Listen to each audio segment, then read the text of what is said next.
Yep. Oh, okay, we're on. What's up, guys? Welcome to episode 13, season 3. So today we're going to start with the buggy choke. So let's talk about the name first. There is a lot of different variations out there. My understanding is that a lot of these variations were developed by Austin Hart at least 5 years ago when he was only a white belt at Half Gracie. And, so some of those things are quite interesting. And to be honest with you, some of them I don't have the back flexibility to perform, I don't think. Especially right now, especially in the last couple of weeks. So we're gonna go over the counter, but some people refer to it as fly trap, inverse, so not specifically this, but there's different names out there: buggy choke, fly trap, inverse buggy choke, and so forth. The counter that I'm going to be going over is actually specifically the one that Tyro Tolo used who's number one. Either he hit it a couple times or he tried to hit it a couple times. So specifically, that's the variation that I'm going to address. I haven't had it, like I said, my back flexibility is not sufficient enough to do some of the variations. So I haven't had a chance to play with them and see what possible counters we can come up with. In all honesty, to be honest with you, I had a little bit of a sort of a mental hard time with kind of providing a counter to what I would consider a very, I love sort of the underdog, the guy being on the bottom, able to sort of just come out of nowhere and finish the guy on top. So to me, I'm always a fan of the underdog, and kind of this is one of those typical underdog moves. So again, shout out to Austin Hart for utilizing this quite effectively, and a few others. So let's go over some of the possibilities. So obviously the first one is, which is a lot of guys will tell you, is do not get caught in it. To me, that's a BS answer because just don't train that day. Don't train. But to me, one of the things that I personally am not necessarily a fan of keeping my arm on the far side. I personally like to keep, when I'm on top of side control, I usually like to keep, if I'm on his right side, I keep my right arm, the one closer to the hips, on the leg rather than on the far side. And the reason for that is I don't feel like I'm strong enough to kind of effectively control the hip just mostly with my right arm. But it's easier for me to try to block him from going into putting me back in guard, or buggy choke, fly trap, or one of those variations. All right. So the second one, maybe we should do this in a no-gi, because I think it might work better in a no-gi. Today's a gi episode, but we're gonna go over sort of the no-gi. We'll come back to the gi, guys. Don't forget, start asking questions. As you know, the live questions get a priority. So as I'm getting caught, obviously one of the ways is to just kind of pull out before it locks up. But again, that is not an answer. Oh, are we? Is this allowed? I think it is. We're doing no-gi. Without the jacket, I'd say so.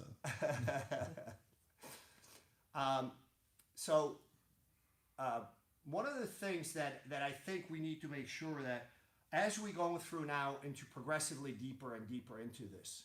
So this time, Enrique starts to get a good bite. So guys, I always want to try to kind of use my head to shave his arm up, but sometimes it's just too late. You're just too late. So somebody actually pointed it out in one of my posts. There is a Von Flu, and actually it's funny because when we played around with this a few months ago with Enrique, we sort of almost had a shootout.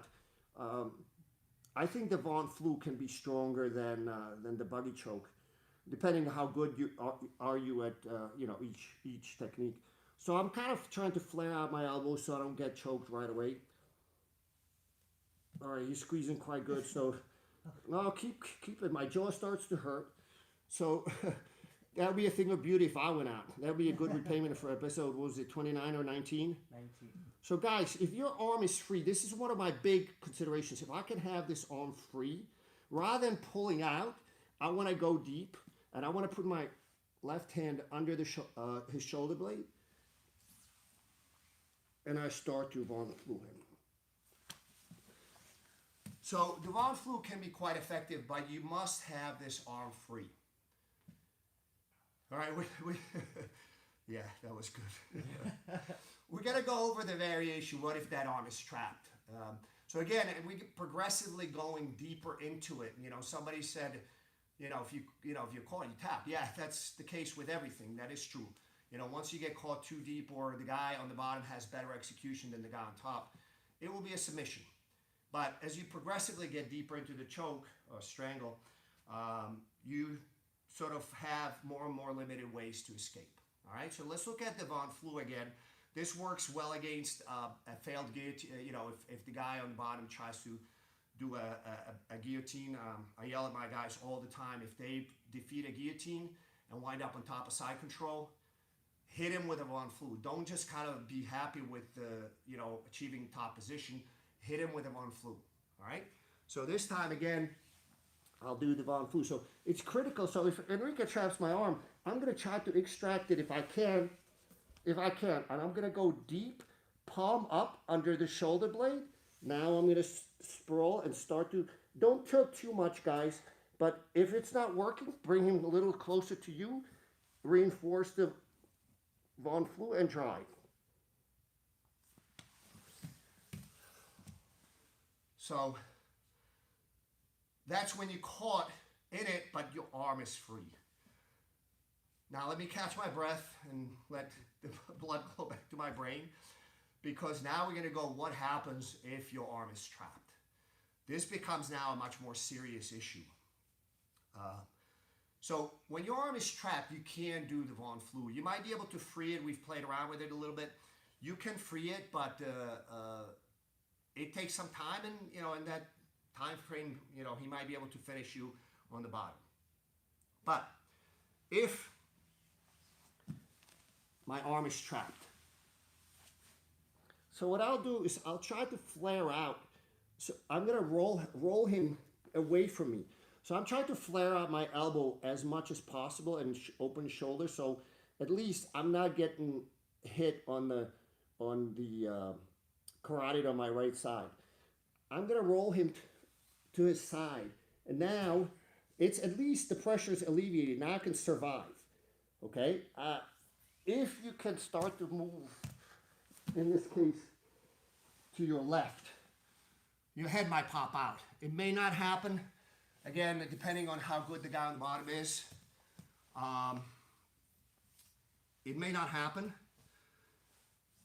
But at least you could try to survive, possibly, depending on how good your neck is, possibly long enough for his arms to get tired, or maybe for the time to run out. But you can possibly survive, all right? Again, you want to, anytime you're getting choked, I want to tuck in my chin a little bit, open up my nut and elbow to kind of protect, so my right arm is not getting collapsed into my carotid. Kind of open it up and turn him slightly away from you. So that way, at least it buys you time. At that point, you can either try to just hunker down and survive, or you can, if you can start to walk towards his head. When you start to walk towards the head, I can tell you it is painful, because now you're turning a choke into a crank. However, sometimes the crank's not enough to get the finish. I'm going to do it one more time, and hopefully you guys won't ask me to do it again. So let's go over that again. So this time, so again, see how anytime I start to feel this, I'm going to try to swim. But Enrique outswam me. Yes. So I'm going to try to first protect my neck. So flare out my arm a little bit, and then by turning, even if he starts to squeeze, I turn him slightly away from me, and that's, again, this is long enough. Do you have more squeeze? I think so. And my body blocks him from his legs coming up high to connect the choke. The choke is connected, the grips are connected, but he needs that sort of the legs to come up to actually cause the choke. So my right side is blocking his legs from coming up. Mike, do we have any questions? Hopefully no more about this, because at some point I'm not going to know who I am. And lots of peers said it would be hilarious if you both went out at the same time. That certainly would be. That would certainly be. We may have to try to do that for one of the episodes. Let's go back to the gi version of it. Hopefully put this thing to rest.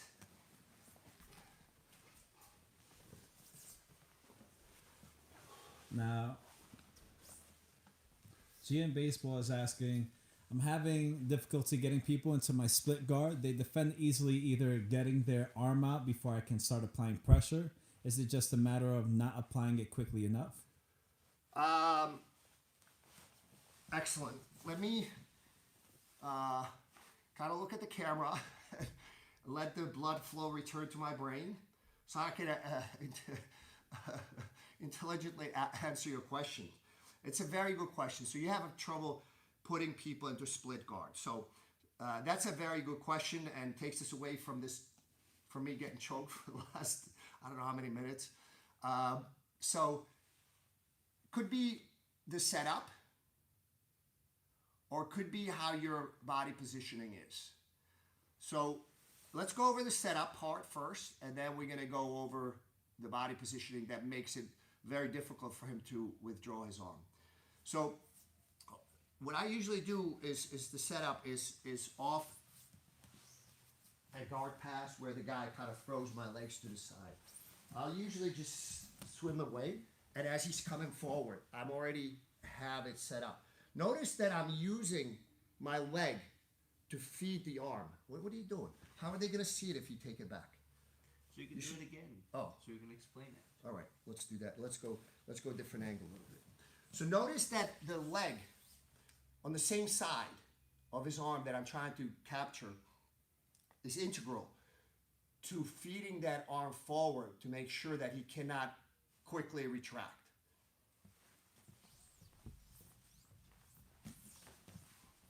So, we didn't pick. So, but you can hopefully see this. See how my leg? So my right leg is stopping him from coming forward, and my left leg is feeding his tricep to me. Once I'm here, now this is one of the setups. We're gonna go over another setup. So right now when I'm here, what I'm doing is I'm wedging. So my left leg is pressuring to my right, while my torso is kind of pushing in the opposite direction. So it's almost like scissor action between my leg and my torso. And it's sort of like trapped in this. So it doesn't require a lot of, almost any arm strength. Other mistake people make is just kind of hold on to the arm. That's, even if it's 2-on-1, he can take it back. So it's more you wedge his wrist in your armpit.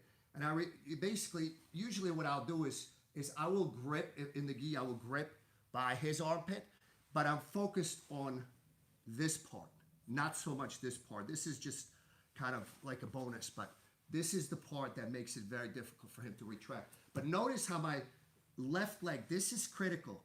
So it basically gets behind his tricep and it moves it forward, and I'm tilting my body. It's hard to enter when you're flat. So even if I manage to slip Enriquez, it's hard to do it when it's flat. So I want to be on my side. So as I'm on my side, his arm is naturally constantly slipping off my torso. All right. Let's look at another possible entry. So I use this a lot. As I got this new gi. I really like it, but it's shedding some threads. So another way I enter a split guard is when the guy passes my guard and gets to top of side control. I will use this if I'm having a hard time setting the guy up on top to give me something to attack with, whether it's grips, arms, neck, legs, anything, and it's just sort of like I can't get stuff going. Sometimes I will just kind of fight the guard pass, but in a way, like almost like carelessly, attack from the guard, because I know that if I make a mistake, he's going to pass my guard. But I also know that as that's happening, because I set the pace fairly high, the guy on top is probably going to make a mistake, and if he doesn't, I will make him make that mistake, and I attack this split guard from that point. So as Enrique gets to this top of side control, I'm already coming out, or I'm already going to the short arm bar, or immediately into the split guard. So again, as he's passing, I'm already going. He's going to back away a little bit, and this allows me to go into split guard. Now I can reinforce, now I can attack whatever attacks we may have from here.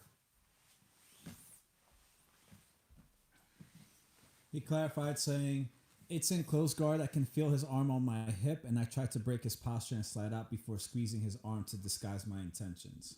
Gi or no gi? So again, guys, don't try to force something that's not there. Gi. Good, perfect. So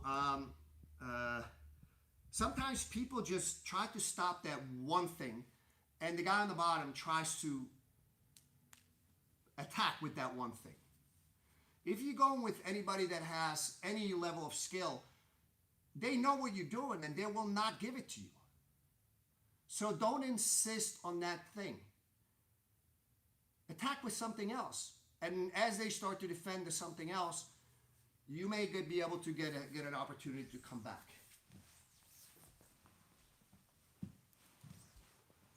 Okay. So with the gi, I'm gonna get a strong. So as he's attempting to. So right now I open my guard, but if he tries to put one of his knees, I can sweep him. Okay. But this is usually how it goes. So especially in the gi, I attack as he's trying to strip, and here we go. So again, I threaten the collar, and if he doesn't defend the collar, I'll choke him. So in the gi, if he doesn't react properly, I will choke him. Guys, just so you know, with the gi, especially when the guy kind of is defending only the split guard, doesn't really care about the other things, I'm going to get my hand deep. Normally I like to attack with this handle for the secondary hand, but in here I will go both. It's way stronger. So if I have somebody give me a different look, don't insist on that look. That's how you get in trouble. Because he's specifically targeting that entry. He's specifically targeting that guard. So instead of running your head into the wall, change.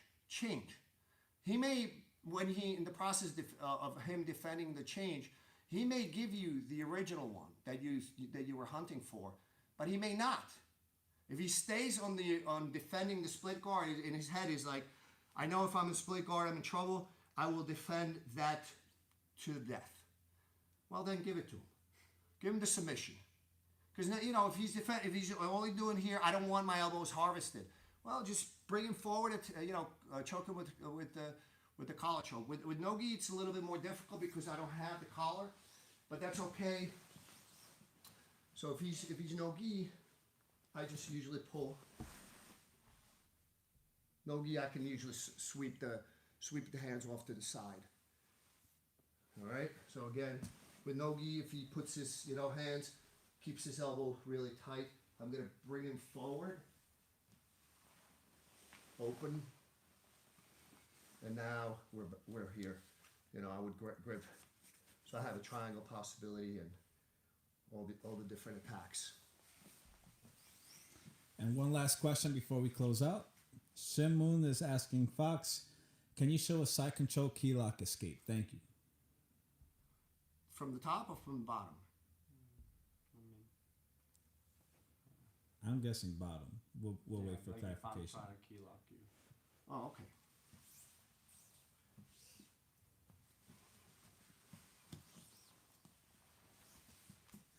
So as soon as I feel this coming on, I'm already trying to turn. All right? So anytime, go back up a little bit. So as he's going for it, I actually have the possibility to try to divert his hand.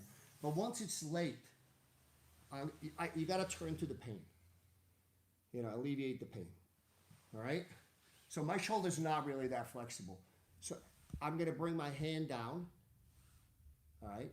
And I start to turn my body away from him, kind of towards the trapped arm.